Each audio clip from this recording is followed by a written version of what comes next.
ដាណឺម៉ាកចង់ហាមក្មេងក្រោមអាយុ15ឆ្នាំមិនឲ្យប្រើបណ្ដាញសង្គម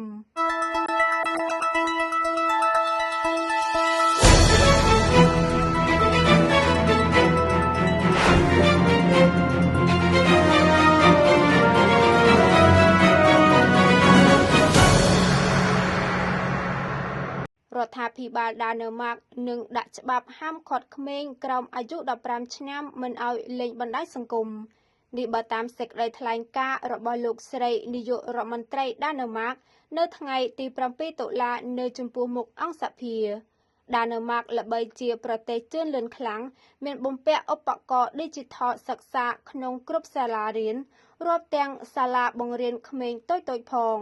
ប៉ុន្តែនៅពេលនេះរដ្ឋាភិបាលដឹកនាំដោយលោកស្រីនាយករដ្ឋមន្ត្រី Mette Frederiksen កំពុងក្រឡាស់ចំហបដូរយុទ្ធសាស្ត្រទាំងស្រុង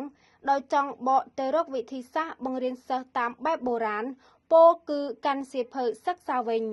ថ្លែងទៅកាន់សភាក្នុងឱកាសបើកប្រជុំពេញអង្គថ្ងៃទី7តុលា2025លោកស្រីនាយករដ្ឋមន្ត្រីបានថែមទាំងលើកសំណើតាក់ទងនឹងកម្រិតពេលវេលាសម្រាប់ក្មេងៗប្រើប្រាស់ទូរស័ព្ទទៀតផងហេតុអ្វីដាណឺម៉ាកបដូរផ្លាស់ជំហរ180អង្សាយ៉ាងដូចនេះចម្លើយយើងបានប្រឡែងបិសាចឲ្យមានសេរីភាពទូរស័ព្ទដៃនិងបណ្ដាញសង្គមកំពុងលេបត្របាក់យុវវ័យរបស់កូនយើងនេះជាប្រសាសន៍របស់លោកស្រីប្រមុខរដ្ឋាភិបាលដោយបន្ថែមទៀតថារដ្ឋាភិបាលចង់ហាមឃាត់មិនឲ្យក្មេងអាយុក្រោម15ឆ្នាំលេងបណ្ដាញសង្គមបើតាមលោកស្រីក្មេងប្រុសវ័យជំទង់ដាណឺម៉ាកអាយុពី11ឆ្នាំទៅ19ឆ្នាំចំនួនជាង 60% មិនចេញដើរលេងនៅក្រៅផ្ទះជួបជុំមិត្តភក្តិទេនៅពេលឈប់សម្រាកពួកគេចូលចិត្តសម្ងំតែនៅក្នុងផ្ទះដាណឺម៉ាកក៏មិនដែលជួបប្រទះករណីកុមារនិងក្មេងជំទង់មានវិបត្តិផ្លូវចិត្តកាត់ទុកនិងបាក់ទឹកចិត្តយ៉ាងច្រើនដូចនេះទេពីមុនមកក្មេងដាណឺម៉ាកច្រើនណាស់កំពុងជួបការលំបាកក្នុងការសិក្សា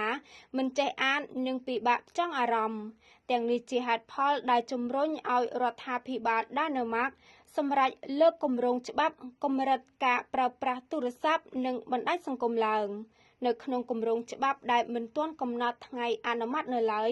មានចែងឲ្យអ្នកជាឪពុកម្ដាយអាចផ្ដល់សិទ្ធិឲ្យកូនប្រើប្រាស់ទូរស័ព្ទដៃនិងបណ្ដាញសង្គមចាប់ពីអាយុ13ឆ្នាំឡើងទៅគ្រោះថ្នាក់នៃការប្រើប្រាស់ទូរស័ព្ទដៃនិងបណ្ដាញសង្គម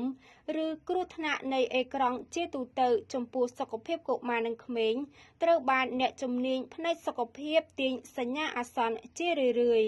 ៗ